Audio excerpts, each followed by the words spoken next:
Yay!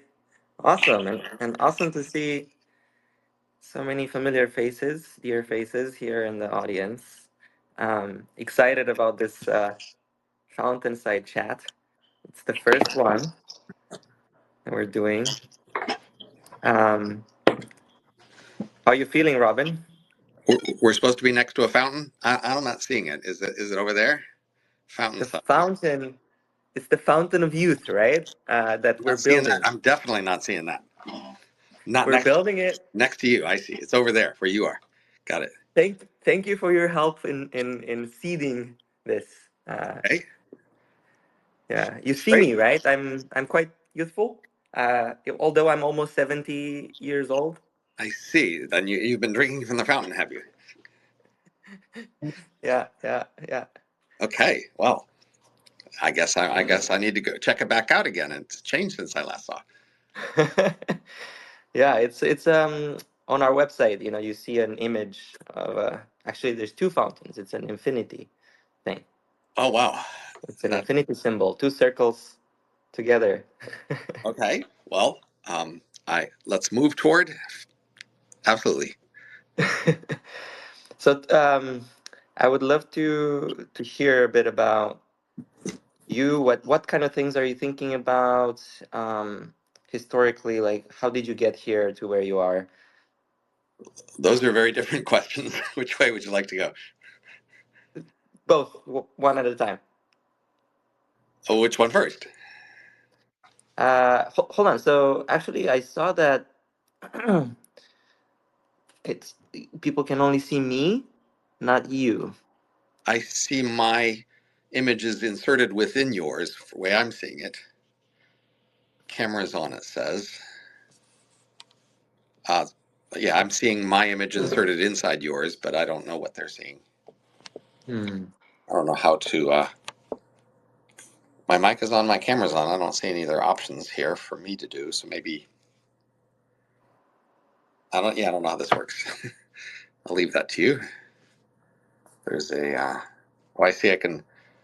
There's a way I can make this fill the whole screen. I hadn't done that, but now I Uh, get to see. I'll I'll try without my face. See if that works. The team will let me know It's still if they giving can a see. small image of. I only see a small image of myself here. Hmm. Okay, It says it's okay. So yeah. So the first question first, um, and then the second question. So do you remember? yeah. So you asked me what I'm doing lately, and lately I've been advising a bunch of groups trying to actually apply futarchy, and then for the last year I've been focusing on cultural drift as a problem and how to think about it, and trying different ways to frame the question. Hmm. Because it seems like its framing is important for it. So it's a big problem humanity faces that I hadn't appreciated until the last year, and it'll be really tough to deal with. And so it's going to be an obstacle for any of the long term hopes that we have. We'll have to deal with this other problem. But happy to go into that or whatever else you'd like to go into. So, how did I get here? You asked. Was your second question? Yeah, a little bit of a yeah, a little bit Uh, of a background from the so, beginning. What was the first things you were thinking about that I'm got people? 65 years old now, so it's been a long journey. Long ago, I started out in engineering in college. I switched to physics because I wanted to understand things better. Then I graduated. I wanted to go into philosophy of science because I needed to understand that better. Then I thought I did understand it roughly. Went and finished a master's in physics. Then I had read cool things happening in Silicon Valley and hypertext publishing and AI. So I went off and spent 9 years in Silicon Valley doing AI research as a job and basically the World Wide Web before there was a web as a project on the side. And then eventually I had this hobby of institution design, better institutions we could invent, and I wanted to make that hobby into a career. So I went back to school to get my PhD at Caltech, which I did in 4 years, had a postdoc in health policy for 2 years, and then I got my current job 25 years ago. Gave my job talk 26 years ago here at George Mason in economics, where I got tenure, 6, 7 years later. And then over that time, I've pursued institution ideas, which we can talk about, for a wide range of areas, um, including prediction markets and health policy and career agents and crime vouchers and things like that. And I've pursued a number of other research agendas in terms of things that didn't make much sense and was trying to puzzle over. And have two books, one called The Age of M, about a future of brain emulations, the other, The Elephant in the Brain, about hidden motives and how we're wrong about why we do things. 5 years ago, I started a project on grabby aliens, about where aliens are in space time. And as I said, since then I worked on the sacred for a bit, and in the last year or so, I've been working on cultural drift after I first was focused on fertility and realized that culture was a problem behind that. Anyway, that gives you a lot of jumping off points for where you want to go from here. Yeah, good. We'll take it step by step. So I'm also curious, when was the first time you thought about longevity? How did you come into it? How did you think about it first? Most people just um, either from the beginning they're like, of Right. course, and So when I first went to Silicon Valley, part of the reason I went there was to interact with futurists who overlap with science fiction and technology and various elements of futurism. But futurism in general was exciting in terms of all the places we could go, and one strand of futurism was longevity. I didn't focus on it in particular because I was young. The part that I focused on more was cryonics, and so I am a cryonics customer, and that is an approach to longevity that attracted me because it's straightforward and neglected, and in a sense, it's a thing I could do concretely that would express my beliefs about the long-term, technological future in a concrete way. Um, but I learned health economics in my health policy course. When I did that 2 years of health policy from 97 to 99. And in there, I learned that medicine isn't as effective as most people think. And that made me skeptical about longevity just because if ordinary medicine isn't nearly as effective as people think, then maybe speculative medicine that even the medicine people think is unlikely, maybe that's also not so effective. So although I think cryonics is a route to longevity and does have a very straightforward argument for it, so then I'm happy to embrace that. But anyway, we could go farther in the details there if you like. it is a I love chronics, but it is a plan B or even plan C for me, right? So maybe plan A is like actually making better medicine, bioengineering, Right. gene therapies, and so on that can rejuvenate us. Maybe plan B is like replacement, right? Just you replace organs and then the whole body, maybe. And then plan C, if all of that doesn't work out in time, then cryo. But that's why we're here, right? To accelerate things so that it does work out in time, and we don't have to use cryo as a backup. So I want to dive. It's maybe a good time to dive into the health care side, where yeah, indeed, you're talking about how people are paying way too much. But whenever I think we talked about this before, but like maybe all of that excess capital coming into to all that medicine does help fund the innovation that eventually will accelerate progress and eventually will get us medicine that actually works to Right. Well, cure all diseases. what you're hoping for is a deviation from the previous trends. So we live a lot longer than we used to, but apparently the vast majority of that is not due to medicine. So medicine is not actually helping individuals live much longer now and hasn't over time caused the increase in longevity. So there's a very basic question, why do we live longer? And it's not very well answered, actually. Um, but if we're wasting a lot of money on medicine, then obviously if we could better spend the money on medicine, then we could have more effective medicine or just not spend the money, one of the two. And then obviously if we spent a similar amount to we're spending now on something that was much more effective, then we would, of course, have a better shot at having living longer as a result. That is, it's not obviously technically impossible to live longer. It's just that what we've been doing so far doesn't really work. Hmm.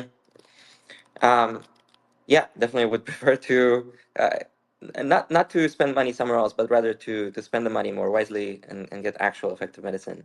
Um, if you have any thoughts on that, let us know. I think you might I with the do. help. Go ahead. So the key problem, as most people see it with medicine, is that there's all this complicated knowledge that people have about treatments, and that it's hard for ordinary people to evaluate who knows how much about which treatments are effective.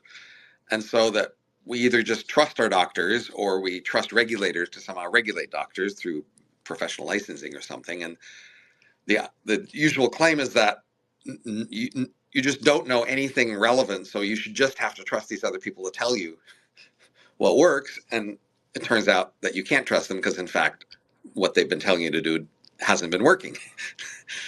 But if you think about it, the things you want from them are actually observable by you. You don't know which treatments work, but you know the overall effect of whether the treatments work, in the sense of, you know, if you live or die, you know if you get disabled or are better able to do the things of your life, and you know if you're in pain. The main things you want out of medicine are those things, and you can see those, and you could therefore make a contract based on those things in order to get effective medicine. Basically, what you want to do is just pay for more of those things, and if you don't get more of them, you don't pay. So now the question is, well, how could you just pay for longer life, disability, and not pain? Well, notice that life insurance is exactly an arrangement where you pay based on whether you live or die. And disability insurance is an exactly arrangement where you pay, somebody pays or not based on whether or not you're disabled. So first place to start is just merge life and health insurance, so that now your medical provider notices that if you die, they lose a bunch of money and they don't want you to die. And so your incentives are more aligned. Now throw in disability insurance and notice that if you get disabled, they also lose a bunch of money and they don't want that to happen. So now your incentives are more aligned. And the only problem so far is the amount of life and disability insurance you might usually want to buy. The amount of money that I have to pay for that, if it happened, is not as high as your value for those things. That is, you might value your life at $5 or $10 million, but you don't really know anybody you want to give $5 or $10 million to if you die. So what we need to do is crank up the amount of the insurance and basically get a third party to eat the difference. So a third party now going to pay the premiums for the life insurance. They'll get the payout if it happens. And that gives your provider an incentive to help you. Now, unfortunately, it gives this other party an incentive to hurt you. So what you need to do is make sure they can't, either by making sure that they don't know who you are. Anonymity sort of limits their ability to hurt you, and by sharding or splitting this incentive across many different parties, so each of them only gets a small fraction. And in that way, you could ensure that this third party doesn't want to hurt you or can't hurt you, really. And then we can more cheaply make sure that your medical provider will lose a lot of money if you die, will lose a lot of money if you're disabled or in pain. And now, if you crank that dial up high enough, they just have your interest at heart.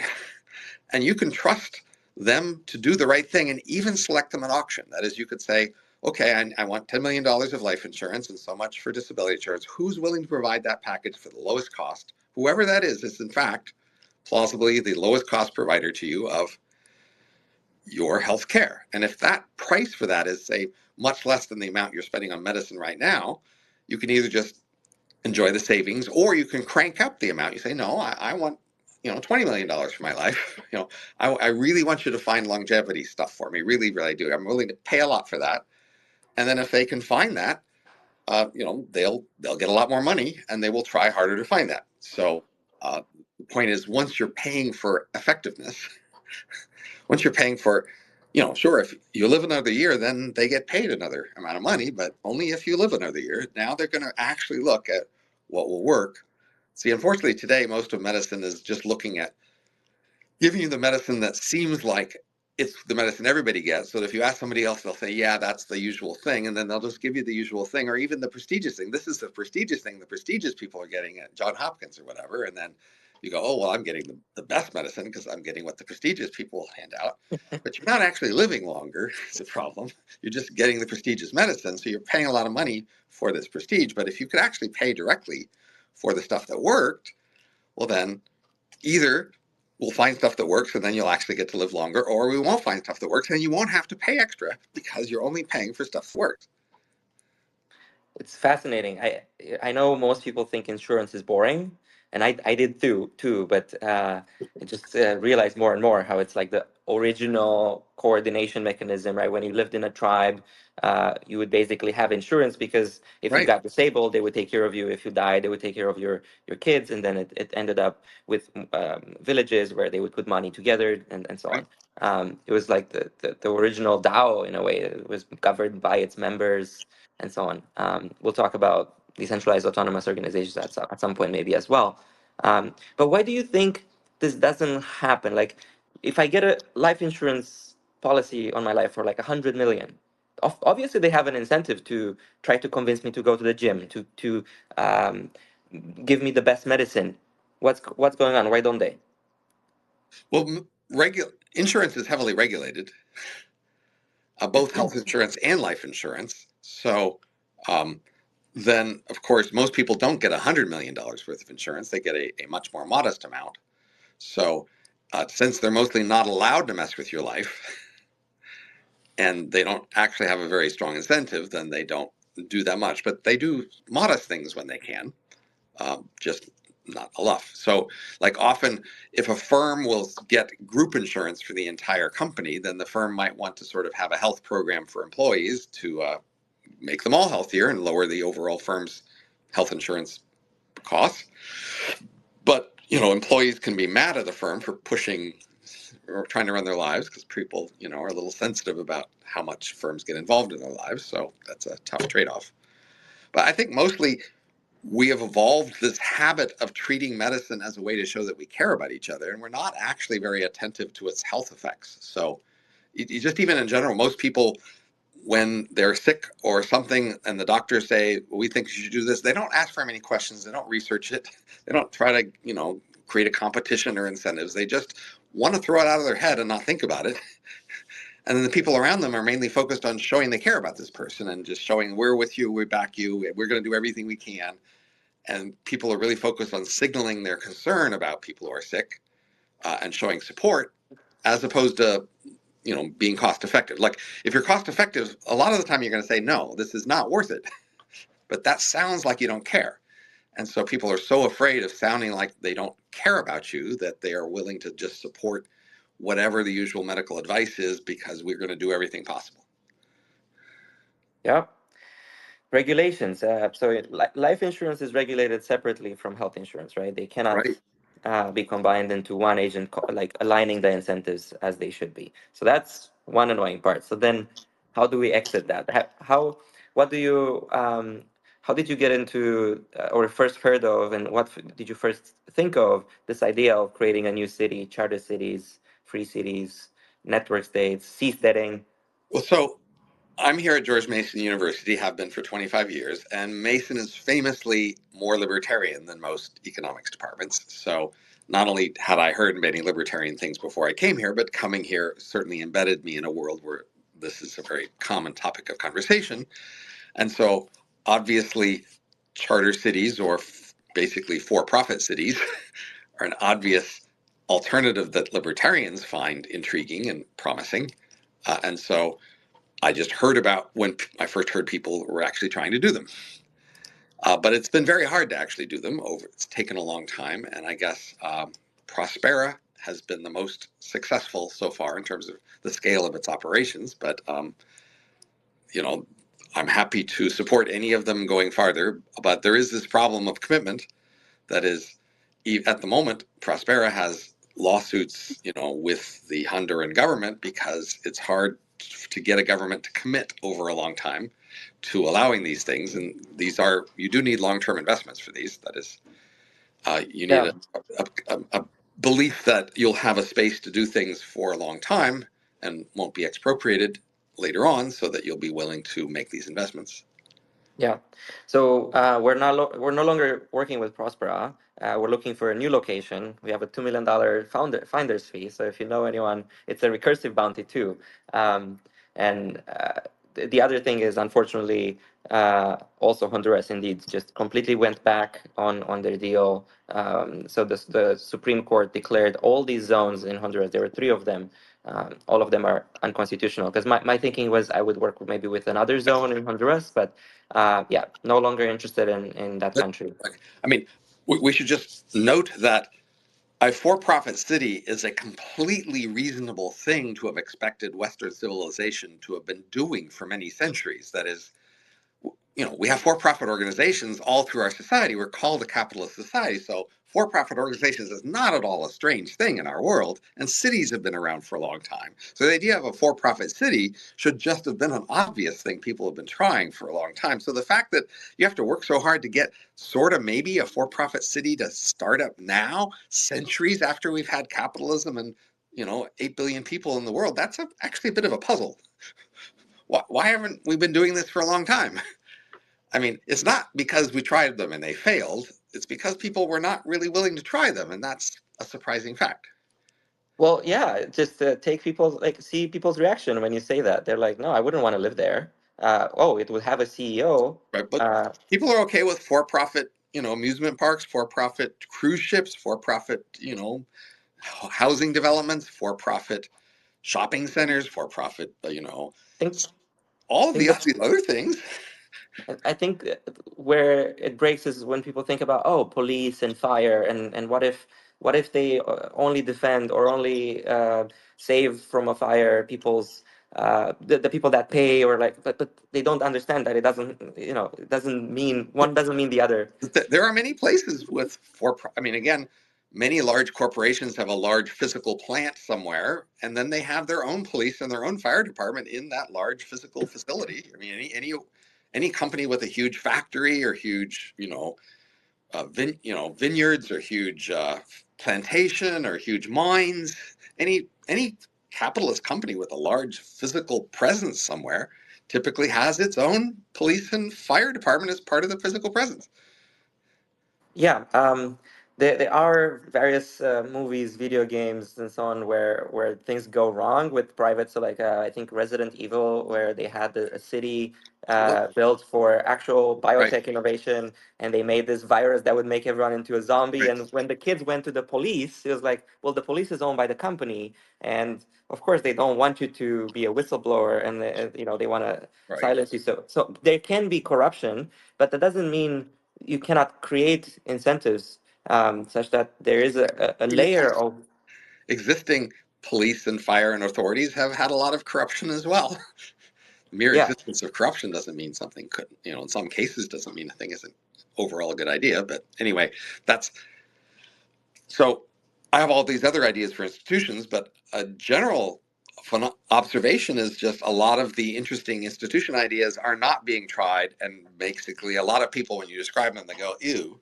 And so that's a basic puzzle that I ponder over is this ooh thing. And that's why I did the study on the sacred about 2 years ago, or 3 years ago, I guess now, is to understand where is this coming from? How does it work? Hmm.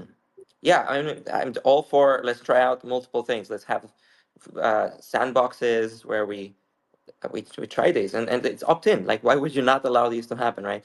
I do think that there should be a layer of like a check on power by the people. So that's why I love DAOs, because you can have efficiency like with corporations.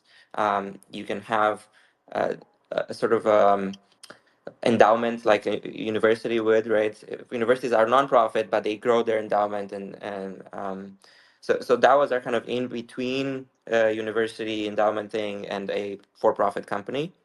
And you can have more legitimacy by being governed by the people that live there, but also have a profit incentive for some people, or work with, actually the best is when you hire companies to do various things, various services, because you don't want the Right. democratic process on where each bolt is going to go into a bridge. That would be crazy, right? You hire the best person, or experts that then find the best company out of a bidding process to build that bridge, and then they run it like a more authoritarian probably than, and who, meritocracy, right? Like, who knows who's the expert will decide how the bridge is built, not vote by the people.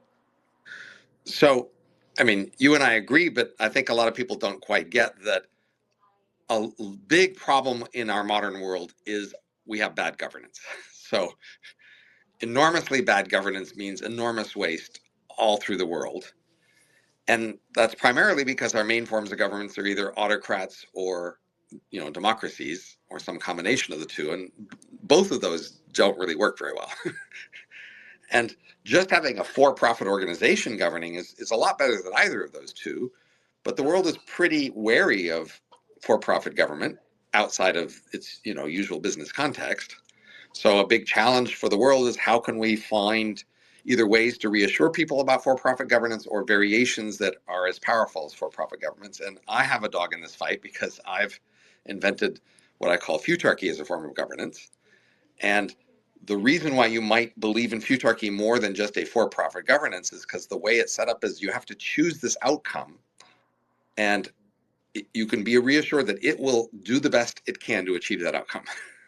And it doesn't have to be profit, you see, the outcome. So with a for-profit government, you can think, it'll do really good at achieving profit, but you might worry if you live there or associate whether it'll do well by you because maybe you don't think you share so much in the profit.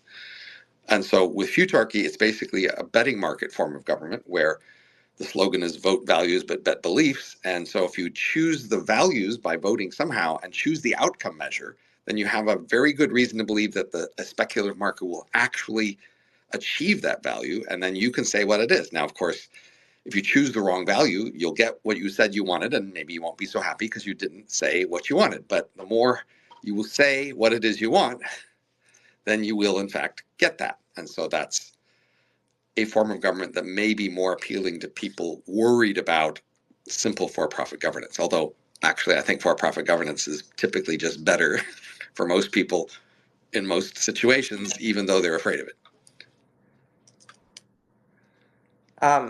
I will ask everyone that wants to chat to request to speak. I have a few more things to touch on, but would love to invite more, decentralize this conversation a bit more. So one of the things I want to touch on is crime vouchers. Right? So I have a set of related proposals that are all based on the theme of paying for results. So you can think about prediction markets and futarchy as a way to pay for results. That is, you're paying for more accurate estimates of a financial asset and what price it should have in different situations. But in addition, I have this thing I mentioned, which of merging health and life insurance, which you can also think of as paying for results in medicine.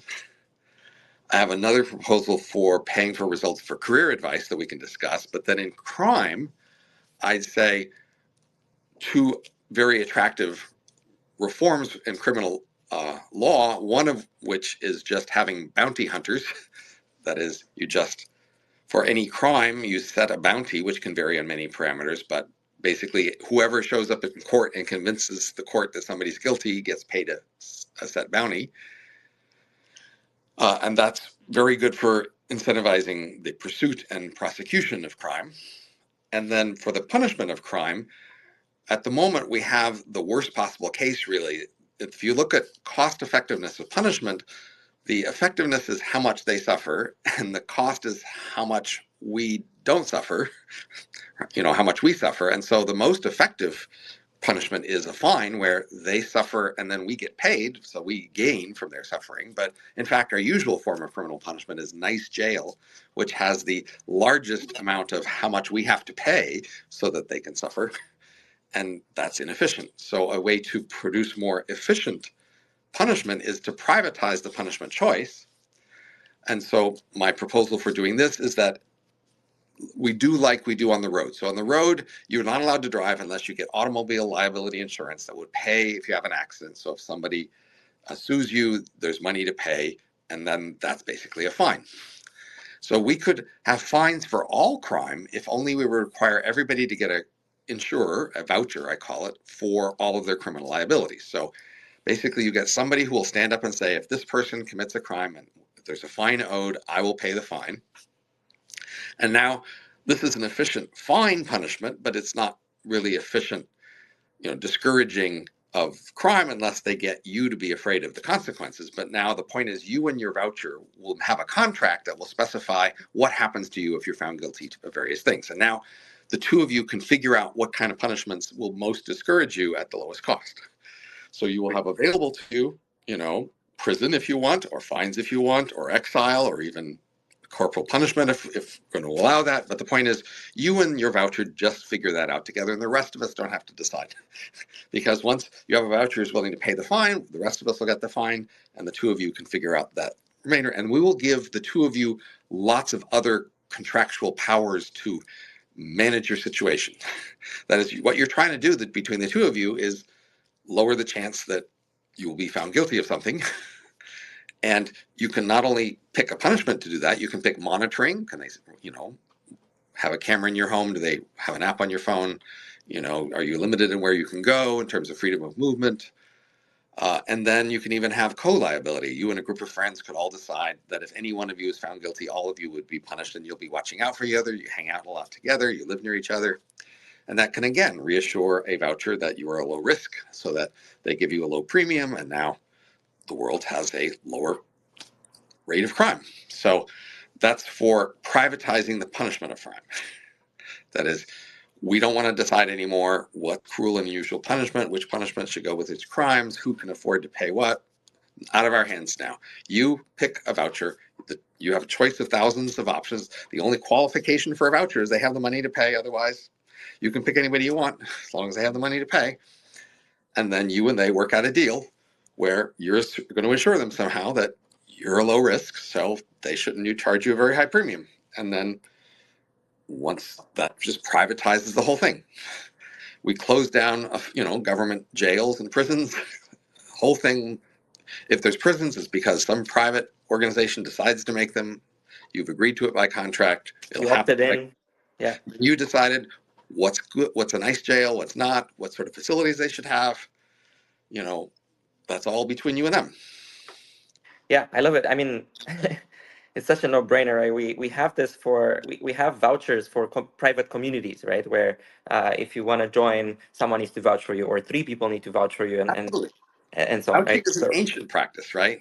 At the moment, if you want to go on a military base, somebody on the base has to vouch for you. Say this person's allowed to be on base.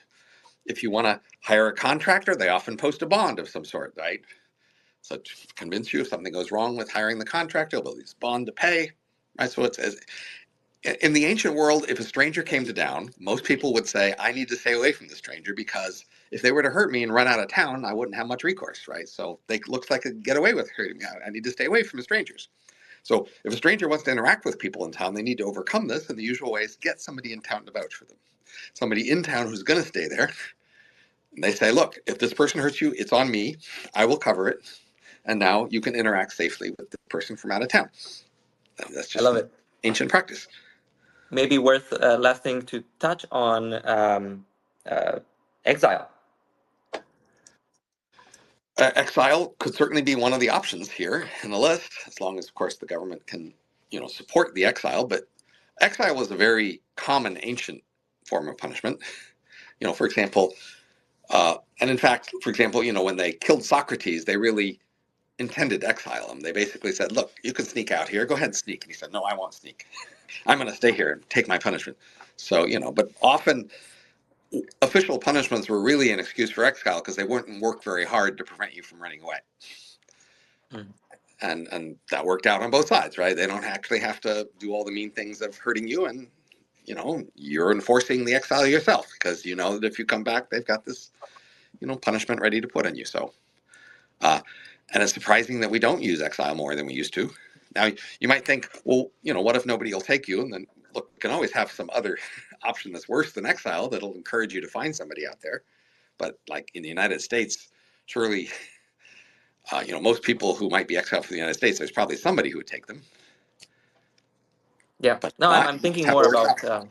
I'm thinking more about Viva.city as it's initially a private community. People can join if people vouch for them, Right. um, and so on. And so it's something that I'm thinking about. Like, why don't we explore that idea again and see how that happens if it's a private community? But it might evolve. It might be different, and when it at every order of magnitude, there might be a different. Thing that works better, right? So I'm looking into options.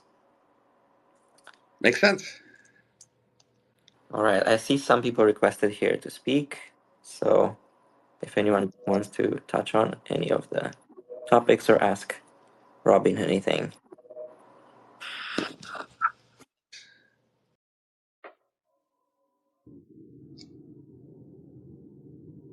Hello? Hello? Hello, yeah, we can hear you. Yeah, I had a question for Robin. Hi there. Hey, Robin, how's it going? Nice Um, to meet you. I was wondering how much you think that nutrition has factored into cultural drift. So my my thought process is that now that we have such cheap and delicious food that is just awful for you, we've essentially conditioned most of society to actively make bad decisions on a small scale every single day that they know deep down is bad for them, but they sort of justify it away by, taking pleasure in the moment. And this is something that people do every single day, and it's honestly the thing that they usually do most is make these decisions. And so if you've conditioned people to sort of make these small pleasurable decisions at the detriment of their health every single day for years and decades, does that not sort of contribute in your mind to maybe other decisions that they're making that might not necessarily be so great for them?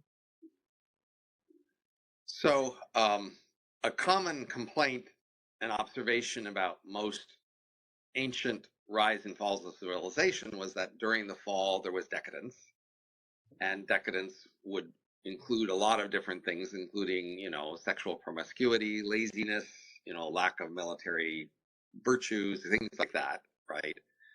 Um, and that is relatively plausible. If you're looking for those sorts of things today, you'd be looking for people not working enough, people, not exercising, people not, being willing to fight, people, having too much promiscuity or too little marriage or things like that. And we do see a number of those trends that seem worrisome. But if you want to just point to food in particular, I'd say, well, the ways that we could go wrong with food would seem to be, well, we could eat food that was unhealthy and then we would die earlier, or we wouldn't have energy to be able to physically work, or maybe we spend too much time on eating or too much money on fancy, extra fancy food that wasn't actually extra useful. And I can't say that I really see those trends here today. They could show up more in the future, but it doesn't seem like our bad eating habits, to the extent we have them, are really cutting back on lifespan yet. I mean, the main thing that's cutting back on lifespan now is sort of drug addiction. And so that seems more plausibly the thing that we're doing wrong is, basically drug addiction deaths have doubled every 10 years for a half century. And so that's a pretty sad trend. And now it's cutting into lifespans. And people seem to have enough energy to actually show up at the workplace and do their job. I mean, people are not working as much as they used to, but it doesn't seem to be because of just not having physical energy to do this job. So I gotta say, if I just look at the direct effects of food, food doesn't seem to be going terribly wrong at the moment. That's interesting. I would say maybe not from that perspective, but maybe from an optimization perspective, like It's an the opportunity cost. sure, Maybe we could be much healthier and doing much more if we ate better food. right. But it just in terms of comparison with the past, we're living longer than we did, and you know we we are working fewer hours, but it doesn't seem like our physical stamina is the main reason we're not working as many hours. Okay, that's reasonable. Thanks. Sure.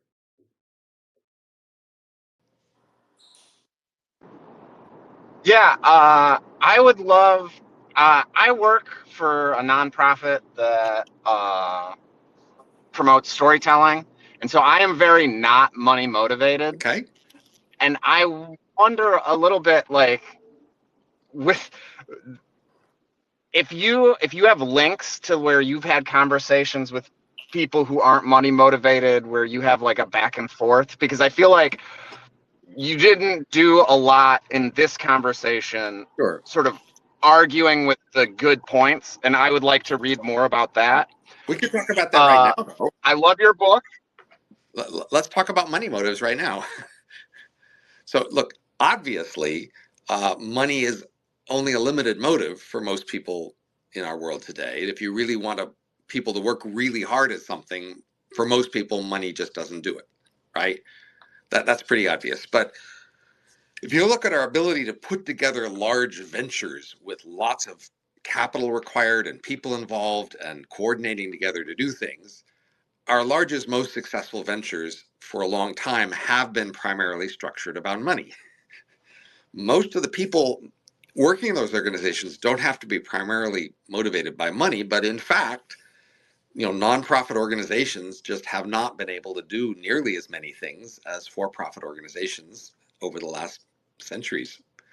So we're just much better at organizing around money than we are around other sorts of motives.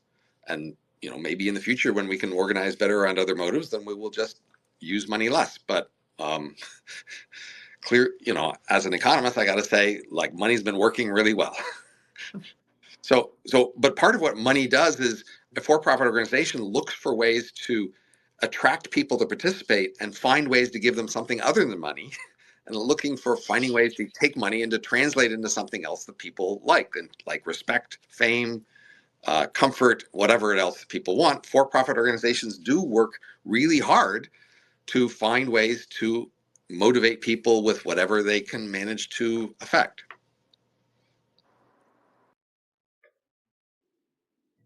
Thank you for that discussion. So one last little bit is, what would you say to somebody being like, listening to the voucher talk? If I were money motivated, I feel like this would incentivize me to create a criminal organization because they're not going to get caught enough and I can let them off the hook easy.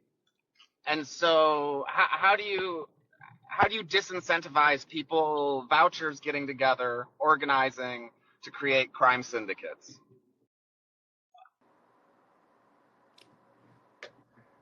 Crime syndicates are already plausibly trying to find ways to maximize their profit at a low cost. I don't think this is going to induce that practice. That practice is already going on. This will just rearrange their costs. So now, basically, a crime syndicate either needs to just be willing to pay the voucher costs because they don't expect, they expect their criminal profits to be more than the cost they're going to pay for punishment here, or they're going to be trying to fool other vouchers into misjudging their risks. That's the way. So if there's a criminal activity where criminals are willing to pay the criminal punishment in order to do the activity, that's a pretty clear sign that we haven't raised the punishment high enough. So you just want to crank up the punishment for any activity that's clearly not something we want to happen. Now, look, there are sometimes we have criminal laws where we say we want to set the punishment at this level, and then, like, if you really, really want to do this more than this punishment, okay, I guess we're going to let you do it because I guess we're going to presume that you just must have a good reason, more than the usual reason to do this. Otherwise, we would just increase the punishment, right? You just ask, why don't we max out the punishment on all crime? The most plausible reason is we figure at some level, maybe it's a good idea. Or we're just not willing to pay the cost to prevent it. So in that sense, it's better than, might as well let it happen, basically. So I feel like that's just a generic question for any criminal prevention system. Why not max out punishment on everything, jaywalking, et cetera? The reason you don't is, you actually think sometimes people should jaywalk, right? If they're willing to take the risk of a certain level of punishment or even illegal parking, you think, fine, let them pay, and that'll be the best option. So if you see people purposely jaywalking or purposely illegally parking, and either that's okay with you or it's not. If it's not okay to you, you should be cranking up the punishment on those things. If it's okay, that's what you're saying is, okay, it's okay for some crimes to happen. If people are motivated enough, then I guess we're going to let it happen. I am very satisfied with that answer. You brought up another kind of criminal enterprise where they just take advantage of people. They sort of there's a huckster who convinces you, oh, it won't be that bad, but it is actually pretty bad. Is there a way to disincentivize people doing stuff like that? Because that was my other thought, was like, there's a lot of dumb people who would get vouchers who are kind of manipulative? So in all industries, really, there's a possibility that a large enough package of foolish enough customers will attract a predatory producer who specializes in selling crap to the ignorant customer, right? So we have a standard set of solutions for that in capitalism, um, including rating agencies who tell you that these things are not very good, a word of mouth that tells you, people had bad experiences, or liability where they could sue you afterwards for false promises or not delivering on what they promised. And of course, I recommend that you try to buy the outcome you want rather than buying promises, which is what I was telling you in healthcare. We're basically everybody is getting the crappy medicine because they're buying the crappy promises. So instead, if you just buy a promise for the thing you wanted and then they don't deliver, you can sue. That's a better solution to people believing crappy promises. But this is just, even without capitalism, we would still have the problem of people making crappy promises.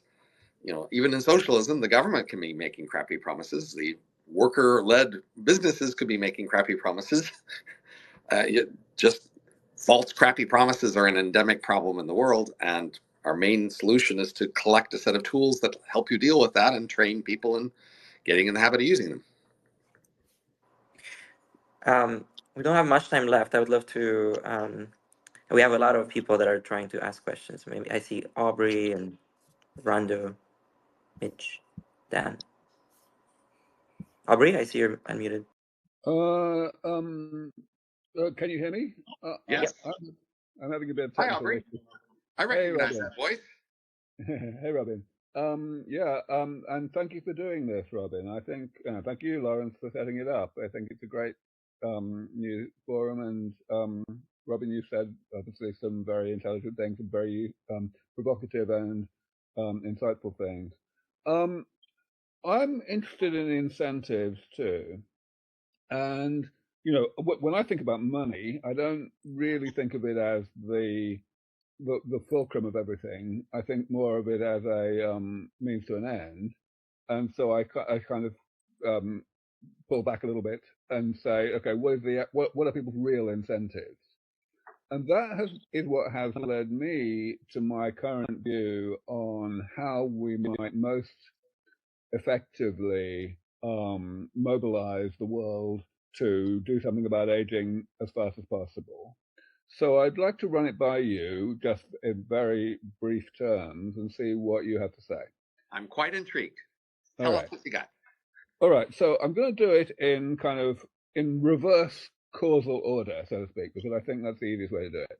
So at the end of the day, what we'd really like is for governments all over the world, not just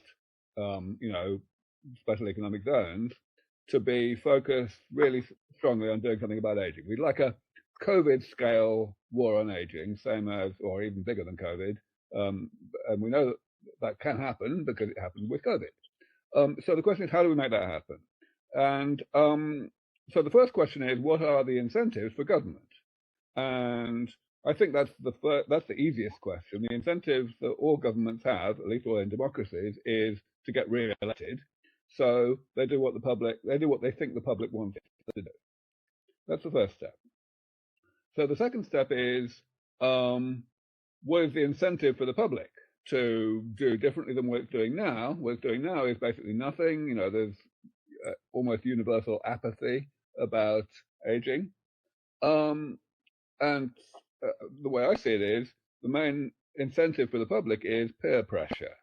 That there is a huge amount of herd mentality, which is why we have people called influencers, because they actually have influence. When people try to tell people what to do, and a lot of people do it, a lot of more people do it, and so on.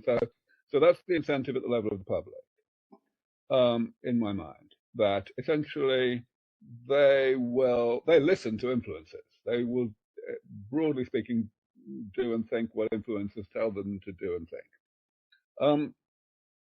So then the question is, what are the incentives of the influencers? And my sense is that the main incentive that they have is to remain influencers, because they like being influencers. And the way they do that is by being right, by getting ahead of this or that change in public mood or whatever, and being seen to have led this or that movement or whatever. So fine. So then, how do influencers do that? I believe that they do it by paying attention to subject matter experts, essentially by avoiding the risk of looking like an idiot next week by having promoted or said something that ended up being nonsense. So it's all in this model. It's all down to the subject matter experts, and then we have to ask, okay, what are their incentives? And in the field of aging, by and large, their incentives revolve around money. In particular, the ability to carry on doing their next experiment, getting their next grant application funded, having their students get their next job or whatever. And they do that by avoiding being accused by each other of irresponsibility. So, in other words, the subject matter experts are ridiculously, forcefully disincentivized from saying anything radical. What's your fix? Tell me your fix. So, basically, then the question is, how do we change that? How do we get subject matter experts to say more aggressive things? And I believe that the fundamental answer is actual progress in the laboratory.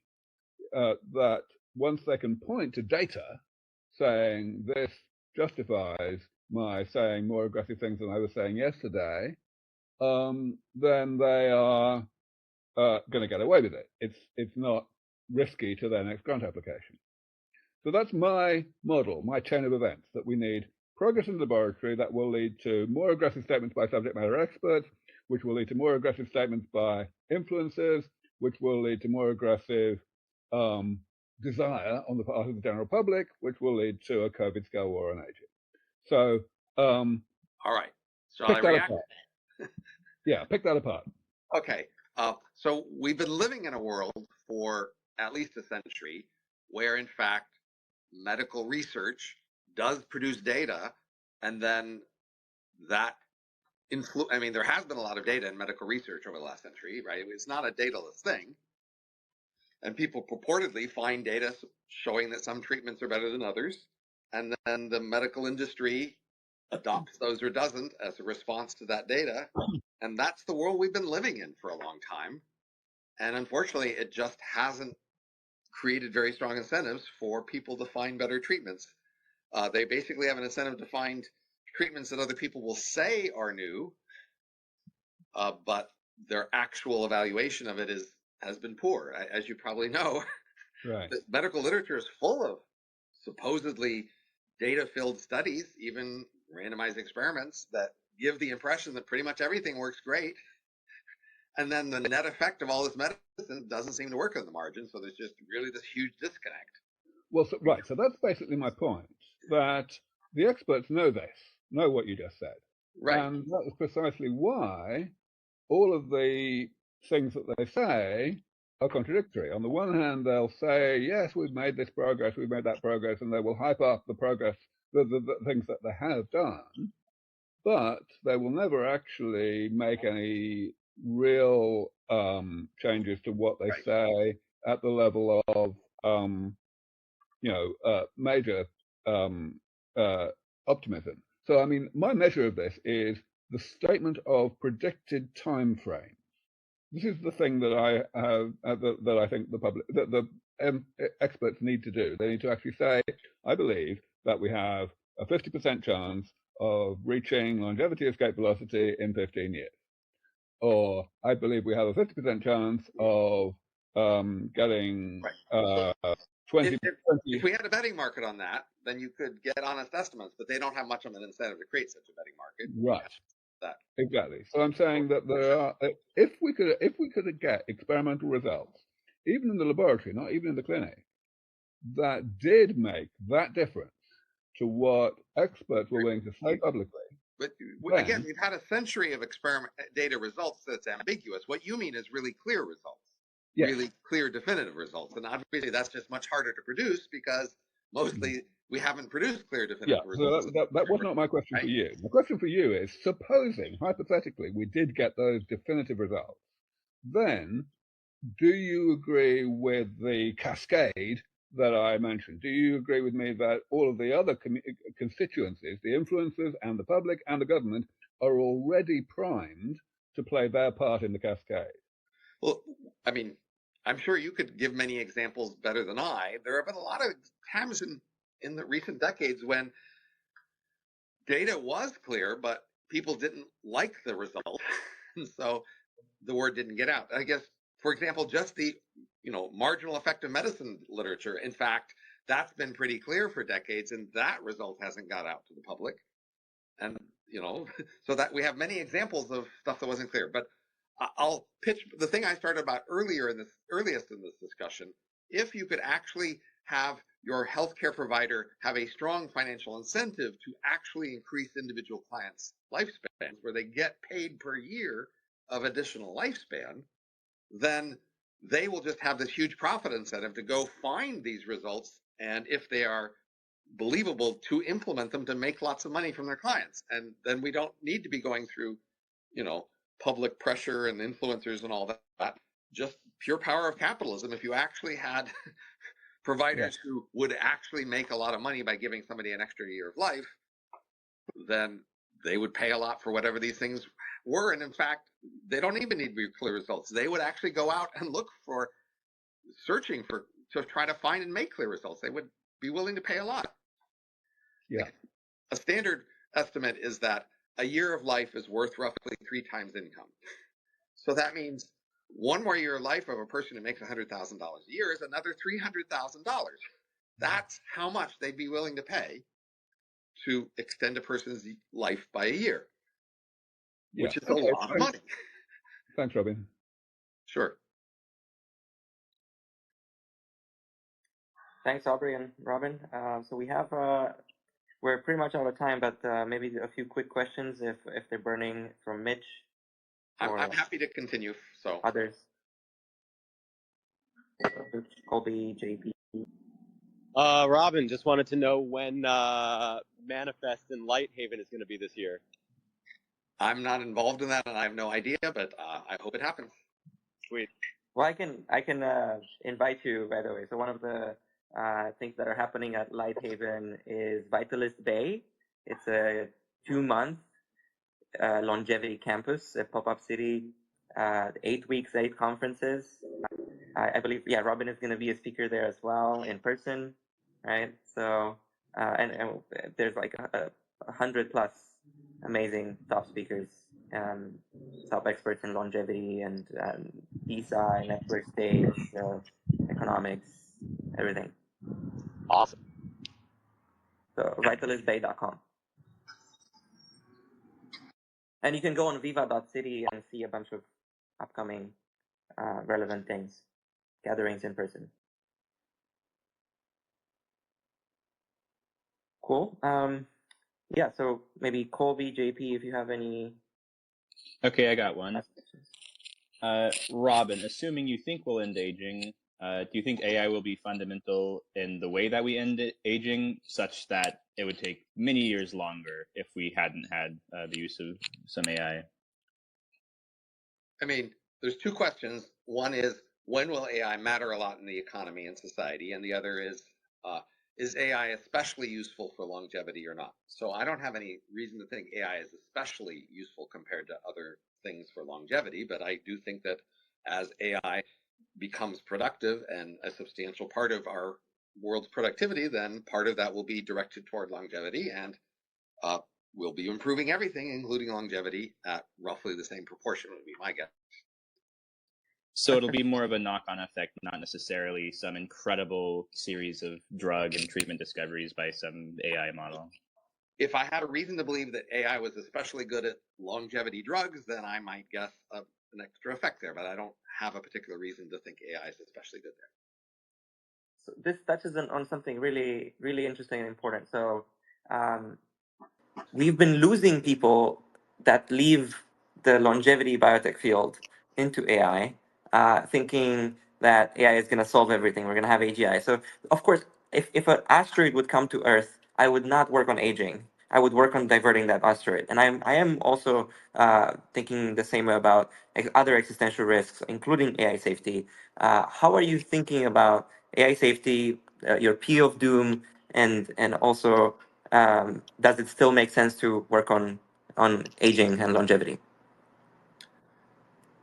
I just don't think AI is going to blow up nearly as fast as many other people seem to think right now. But I think if we had a price asset worldwide, the price, the actual market chance of AI blowing up really soon would be low. So I think people in the tech world at the moment are talking to each other in sort of an echo chamber and talking each other up. But the world of other investors out there doesn't believe it really, and neither do I. I do think AI is going to be growing, and that'll be great. But um, AI will basically pick up where the rest of us leave off. So there's not a loss in continuing to develop anything before AI gets here, because that's, will make AI one more leg up when it starts doing things. Again, you need a model of what AI will be better at than other topics. Unless you have some reason to know that AI is especially good at a particular topic, you just have to predict AI generally advances all the topics, and that's good. But it's not a reason to not do anything now. Just like, in the past, you knew that humans in the future would make advances, and you could think, well, why should I make an advance now? Why don't I leave things for future humans to do? But if everybody left things for the future humans to do, nobody does anything, right? So leaving things for the AIs, you might wonder, well, why don't they put it off to their future AIs, right? Why should the moderate AIs do anything? Why don't they wait for the super AIs to do everything, right? I mean, come on, somebody's got to do something. So yeah, we still gotta work on aging, longevity, biotech. At least we are gonna be healthier, buy more time, and see that singularity. But how are you thinking about the timeline? Do you have any maybe probability distribution on when AGI would come, and then ASI after that? Fast takeoff, Well, slow takeoff. I guess I would just say the thing I want to keep my eye on is actual, displacing or complementing people on typical jobs in the world. So I'm not that interested in seeing people's, PhD replacement or IQ test or a math Olympiad or, those are sort of doing prestigious things that people do now that we're really impressed by. But the real test is whether you actually get traction on real jobs. And so far, we haven't seen that much of that. But that once I start seeing more of that, then I will be willing to project that trend forward. But we don't have a trend there to project forward yet. We sort of see basically same trend continuing as, per the last few decades. It's what we see at the moment. So show me an actual, job displacement, and then I will be willing to start to believe that trend and project it forward. So, as I might understand it, you have a lot of uncertainty on the timeline. It could be a few years, it could be a few hundred years, right? Well, it's almost surely not 5 years. This stuff would just take a lot longer than 5 years. So, given where we are now, it's just definitely not 5 years. What about And hundreds of years? yeah, Could hundreds be. of years, pretty likely. But we do have this deadline. Basically, we are facing a population peak and then a population decline, which would cause a economic decline, which would cause a decline in innovation rates, which would then reduce innovation in AIs everywhere else. And so that basically creates a deadline. We either get, human level AI by that deadline, or it's several centuries later. And I Yep. think there's a substantial chance that we won't make that deadline. Yep. So let's try harder to make the deadline. But Yeah. that's like maybe 70 years worth of progress at past rates. And you might think, well, of course we'll do it in 70 years. But look, I've been around a long time, and I've seen people make these really dramatic predictions for a long time that didn't pan out. So I'm pretty, used to not believing the most dramatic projections the highest enthusiasts make. So come on. Yeah. We also need more people, more life, more health, less sickness, less death, right?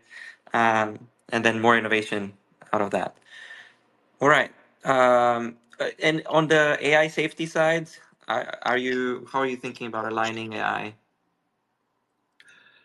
Um, I'm pretty skeptical about the machine in the basement takes over the world in a weekend and kills everybody. I get the idea that slowly over time, if AI becomes more powerful than other humans, that it would come to dominate and have more influence, and then it would drive the direction of society. If you don't like that, which many people don't, then I say, well, why weren't you as worried about about ordinary descendants doing the same thing? So I think people are asymmetric in the sense that they are much more worried about AI disagreeing with them and being more powerful than they are about their other descendants disagreeing with them and being more powerful. I am willing to embrace AI as my descendants, like my biosquishy descendants, and at some point I accept that my descendants will be more powerful than me and disagree with me about things, and they will win those disagreements, and so I accept that about AI too. So if you want me to be worried, especially about AI, you have to break that symmetry for me. You have to tell me why I should be more worried about AI than I should be about my other descendants. You might say, well, it's because they're metal or because they have a different architecture. That's the kind of arguments people try to give me, or maybe because they will develop faster. I haven't been persuaded yet about those arguments, but if you want to persuade me, those are the directions to go. Tell me why I should be more afraid of one set of descendants than another. Cool. All right. Want to be mindful of your time and end it with a final question, which I think I should ask in every one of these. So we want to do these weekly. Who would you recommend? Who do you think we should invite? Any people that are relevant, good thinkers? I'm not sure. I guess I'd have to think about that. I just obviously you could invite people like Vitalik Buterin or Elon Musk or other interesting people, but you might not get them to come. So Invited already, but if you know right. Elon, feel free to put in an extra word there. Right. Yeah, I'm not sure. Sorry. No worries. I mean, one thought was like, oh, George Mason. You have a bunch of colleagues Right, I that. do, and I'm happy to recommend them. It's just I guess I'm not so sure of the scope of your topic area. If you say longevity, well, I don't know anybody necessarily who's focused on longevity, though you could Well, get Alex Tabarrok, right? Like right. around FDA So there are regulations. some new cryonics like projects. There are some people who have some new funding who are trying to do cryonics like technology in the near future, and some people trying to do basically brain emulation in the next decade or two. And I would love to hear about more about those. That is, I think there is a substantial chance that sometime in the next 20 years somebody will achieve brain emulation. And to me, that's comparable to the chance that you'd achieve AGI. So that's a lot fewer people talking about that scenario than the AGI scenario. So you can probably get them to talk to you. Yeah, great. Yeah, we'll definitely invite some of your colleagues as well, and keep trying with Elon Musk, and hopefully Vitalik soon will be on. We'll see. Pleasure talking to you. Hope to see you on next to the actual fountain, and we will actually have a fountain at Vitalis Bay. So All we'll right. sit there and we have an actual in-person FountainSide chat as well. I'm going to drink from it. Great.